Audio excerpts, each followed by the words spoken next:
What's up, everyone? It is ThoseBrickLetters here today, back with another episode of Between the Bricks. A few weeks ago, I talked about a little bit more about my LEGO store experience, working at the LEGO store and talking about like unreleased sets and stuff like that. And it prompted a few good questions about my experience as a LEGO YouTuber and also a LEGO employee. Things like getting recognized at the LEGO store and how working at the LEGO store influenced my YouTube journey. So I thought I would talk about that here in this episode of Between the Bricks.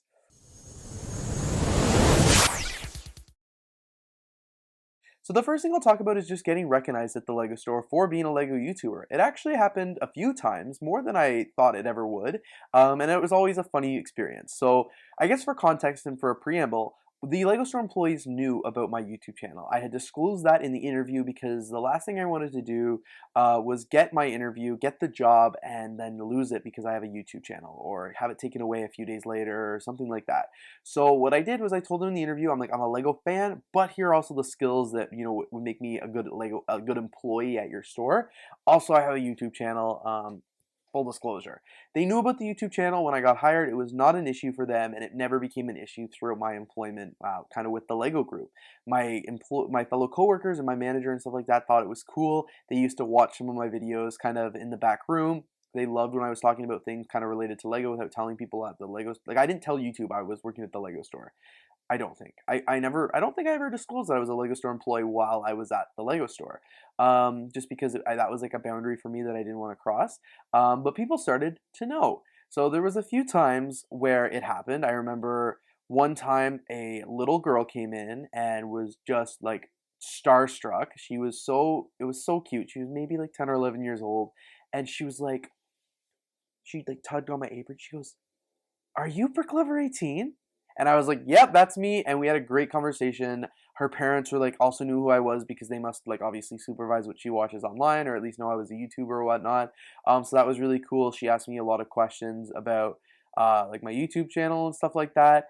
My coworkers, I remember that day literally died when that happened because they were just making fun of me for being a YouTuber in a very playful way. Like they were very supportive of the channel.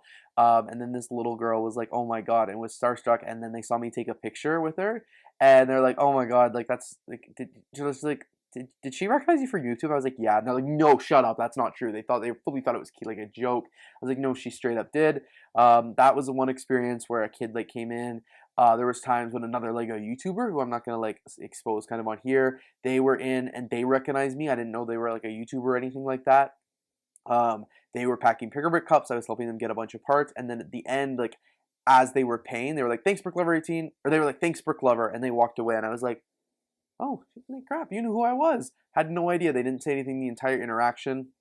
There was another time a lady came in. I was helping her. She's like, "I want to build a Lego city." And I was like, "Okay, let's cool. Let's do that. Let's go to the pick a brick wall and start seeing what parts maybe would work." And as I'm helping her, she goes, "Your voice sounds very familiar. Are you a YouTuber?" And I was like, "Yes, I actually am." She goes, "Oh my God, I've watched your city videos last night. I didn't know it was you because like I didn't really show my face." But she was like, "Your voice, it's so like, are you Brooklyn?" I'm like, "Yeah, that's me." And she's like, "That is so funny. Like I just watched your videos last night trying to get inspiration for Lego City." And then like she commented on my thing afterwards. Like it was great meeting you at the Lego store the other day. There was, as I said, the girl. There was the other YouTuber guy.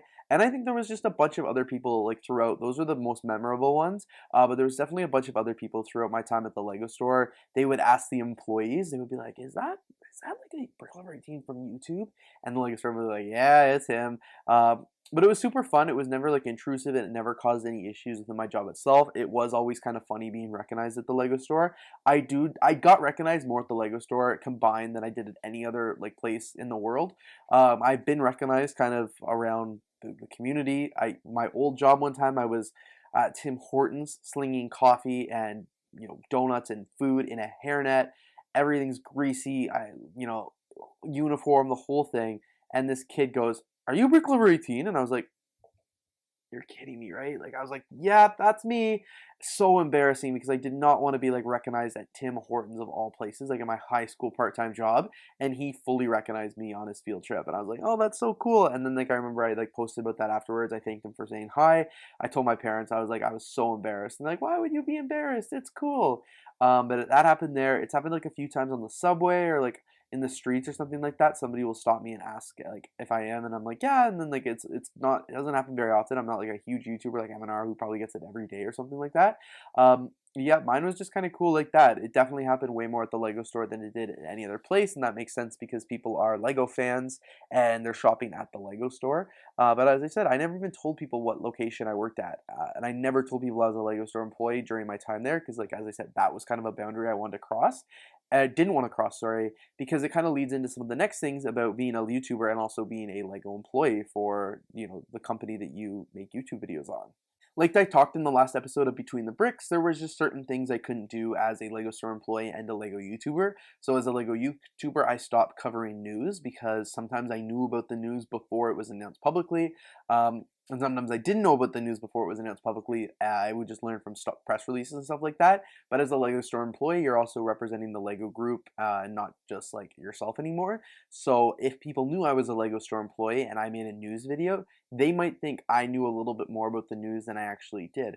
Or to the contrary, I maybe did know more about the news than I was supposed to or that was announced to the public. So if I crossed those boundaries and, made people either believe things that weren't actually true because I just learned from rumors or told people information that was yet to be released because I was a Lego employee, like it was just too many red lines. So the best thing was just not to cover news. I didn't want to talk about anything that wasn't like unreleased or anything like that. If it wasn't on the shelves, I was not talking about it. And that was just because I didn't want to lose my job. I obviously couldn't be a Bricklink seller anymore because you do get a discount when you work at the Lego store. You do get free products, stuff like that. I couldn't very well take the free product that they were giving me and sell it. I couldn't use my discount to buy discounted product and then sell it for a higher price. Doing that will actually get you fired from the Lego store if you abuse your employee discount or if you steal things, God forbid. Like if you're stealing sets, you're done, obviously, which totally makes sense. And obviously, didn't want to lose this job. Like that would be so embarrassing getting fired from the Lego store, especially when I'm so passionate about Lego. I was doing everything I can to kind of protect that job. I tried not to talk about my YouTube channel while I was at work. I never filmed in the store or anything like that. Even now, I would never go back to the store I used to work at to film in. Like that would just be so weird for me, especially because a lot of my employees and my managers are still working there. But I'm trying to think of like those were some of the big red flags when I was like a Lego store employee that I just couldn't do. I couldn't talk about it. Getting recognized was obviously the super fun stuff about it. Those were some really good experience. Had lots of great conversations with Lego fans. But for the most part, I really did try and keep those two parts of my life completely separate. Sometimes it did feel a little dishonest because I was buying Lego sets with a massive discount and doing these massive haul videos, and I was kind of like misinterpreting the price I was paying for them. Or sometimes I would say like $2,000 Lego haul, when realistically I didn't spend $2,000, but that was the retail value of the set. So I remember sometimes I felt a little dishonest there, and that's why I was able to afford so many really big hauls for such a short period of time. Like I spent like $4,000 on Lego that year because I was stocking up, but I was really getting way more value from that Lego sets than I was if I was like being kind of honest about it. But yeah, like I just said, it was an interesting time. I was afraid that I wasn't going to get the job because I was a Lego YouTuber. I disclosed that in the interview, and then a few weeks later, they were like, "I have to double check with HR if that's okay." And I was like, "What do you mean? I told you in the interview, so you wouldn't have to do that." But it was like it turned out all okay. Like nobody ever cared.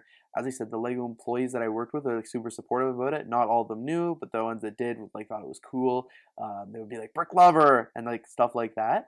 I'm just like in terms of like sets and stuff like that, obviously I didn't film at the store. I couldn't film in the back room or couldn't talk about any of the products obviously that were coming out, and I discussed that kind of with the news and stuff like that. Sometimes it would have been lovely because I could have reviewed some of these sets. Like if I was allowed to film at the Lego store, you know me, I would have thrown in a tripod and something like that and just used my phone, film a quick little review of some of these sets before they actually get released right on the Lego store floor, and then upload it to YouTube. Life would be good. But I couldn't do anything like that kind of during my time at Lego. It did impact my YouTube channel, I would say a little bit. Like I was a student. That was a summer job, so I was basically working at the Lego store and doing YouTube. So sometimes like it was a lot of Lego for sure. Sometimes I would be an 8-hour day at work and then would come home and do more Lego videos, or I'd be up late doing Lego, go to work and do Lego.